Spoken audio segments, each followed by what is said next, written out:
Victor Hugo, le dernier jour d'un condamné. Chapitre 2. C'était par une belle matinée d'août. Il y avait 3 jours que mon procès était entamé, 3 jours que mon nom et mon crime ralliaient chaque matin une nuée de spectateurs qui venaient s'abattre sur les bancs de la salle d'audience, comme des corbeaux autour d'un cadavre. 3 jours que toute cette fantasmagorie des juges, des témoins, des avocats, des procureurs du roi passait et repassait devant moi, tantôt grotesque, tantôt sanglante, toujours sombre et fatale.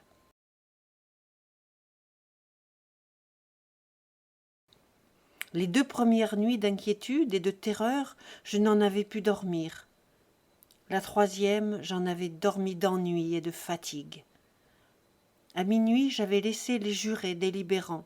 On m'avait ramené sur la paille de mon cachot. Et j'étais tombée sur le champ dans un sommeil profond, dans un sommeil d'oubli. C'étaient les premières heures de repos depuis bien des jours. J'étais encore au plus profond de ce profond sommeil lorsqu'on vint me réveiller.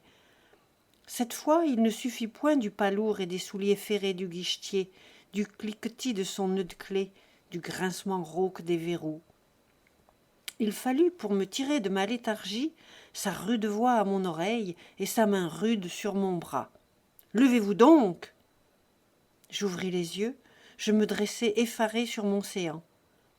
En ce moment, par l'étroite et haute fenêtre de ma cellule, je vis au plafond du corridor voisin, seul ciel qu'il me fut donné d'entrevoir, ce reflet jaune où des yeux habitués aux ténèbres d'une prison savent si bien reconnaître le soleil.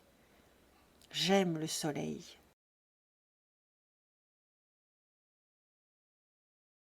Il fait beau, dis-je au guichetier. Il resta un moment sans me répondre, comme ne sachant si cela valait la peine de dépenser une parole. Puis, avec quelque effort, il murmura brusquement « C'est possible ».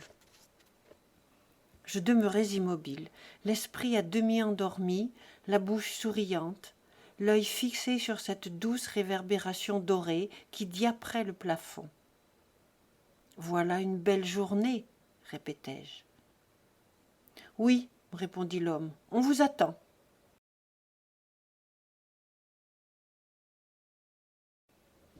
Ce peu de mots, comme le fil qui rompt le vol de l'insecte, me rejeta violemment dans la réalité.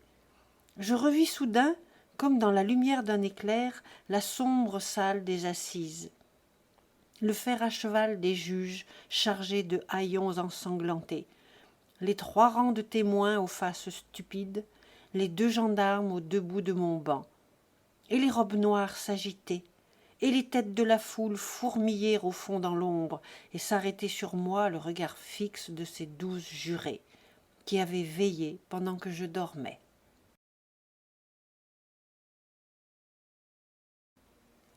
Je me levai, mes dents claquaient, mes mains tremblaient et ne savaient où trouver mes vêtements, mes jambes étaient faibles. Au premier pas que je fis, je trébuchai comme un portefaix trop chargé. Cependant, je suivis le geôlier. Les 2 gendarmes m'attendaient au seuil de la cellule. On me remit les menottes.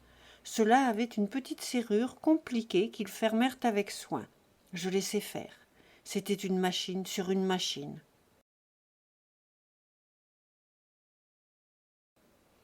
Nous traversâmes d'une cour intérieure. L'air vif du matin me ranima. Je levai la tête. Le ciel était bleu, et les rayons chauds du soleil, découpés par les longues cheminées, traçaient de grands angles de lumière au faîte des murs hauts et sombres de la prison. Il faisait beau, en effet. Nous montâmes un escalier tournant en vis. Nous passâmes un corridor, puis un autre, puis un 3e, puis une porte basse s'ouvrit. Un air chaud, mêlé de bruit, vint me frapper au visage. C'était le souffle de la foule dans la salle des assises. J'entrai.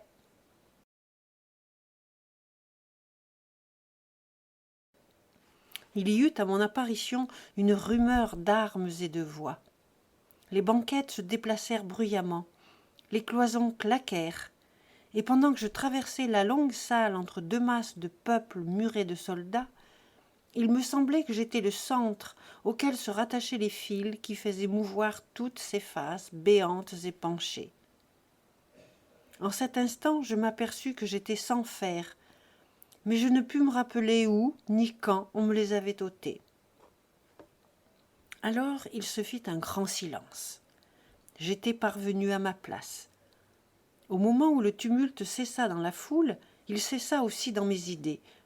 Je compris tout à coup clairement ce que je n'avais fait qu'entrevoir confusément jusqu'alors, que le moment décisif était venu, et que j'étais là pour entendre ma sentence.